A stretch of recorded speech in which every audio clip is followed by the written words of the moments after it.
Okay, I'm here with Tim Glass, who unfortunately made the Olympic team in 1980, but we didn't go. Of course, Tim is also, 1979 national champion? Yes, sir. And I think he was two-time medalist before that. Maybe 78 and 76? A few. And so, Tim, I want to know, tell me about your beginnings in fencing. Who started you? I started in 8th grade with Father Larry Calhoun, who actually started the modern Junior Olympics as we know it. I started in an 8th grade workshop. My dad signed me up to help me get coordinated so that when I played basketball and baseball and all the real sports, I'd be, have a leg up on. Was this in Indiana? This was in Illinois. Illinois. Notre Dame High School in Niles, Illinois. That's where I grew up, Niles.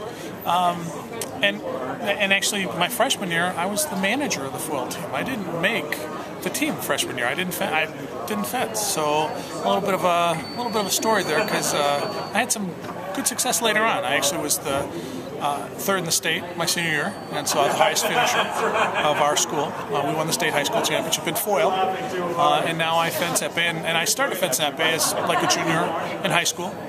Senior year, and I was actually an A in foil and an épée my senior year in high school, so I was really proud of that. Really? Really proud of that.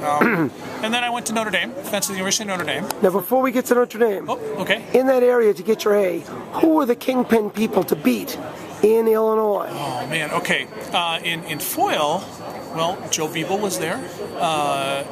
We had, I think Mike McKay got his A first, and so there was Pat Gerard. And I'm not sure who it was at that time, whether I had it before Pat or Pat got it first. I don't know. But those were the kind of guys that we had to deal with. And what about an épée? Dave Littell was there as well. I'm sorry, Really? Dave Littell was around as well. Yes.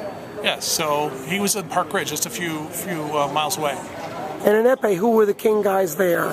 Man, I don't know. I do not remember who it was. Honestly, That's fine. Was Alan January there in those years? Alan January, I took private lessons from Alan January my senior year of high school, and it was wonderful. It's the first time I had some lessons from Father Calhoun, but Alan January was the guy I spent senior year taking lessons from in foil. Tell me about lessons with Alan January, because he's disappeared. He was a character. He was a character. He would come in, and he would be loud, gregarious, and, oh my gosh, what did you do here? What is that? How can you do this? And then, of course, every time you won a competition, he expected champagne. He expected someone. Yes, and I think I remember when Mike McKay won some big tournament, he brought him a magnum of champagne, and I was just like, wow, how do you do that? So, but he was a character. Do you remember anything about what he taught you? He was very, very much about core, basic footwork, basic fencing actions. Very, very concerned with your hand position, making sure your hand was ahead of your foot. Always very precise about that stuff. And I took foil lessons from him, because I was a senior in high school in foil, and we were trying to get better at foil. That was the high school weapon. We didn't fence all weapons in high school at that time. It was just foil. He was a character. It was delightful, and I didn't appreciate him as much as I do now back then. So then you went to Notre Dame. And I got into Notre Dame and fenced épée. And was DeChico coaching there? Coach DeChico was the head coach. He didn't do as much with épée. I did.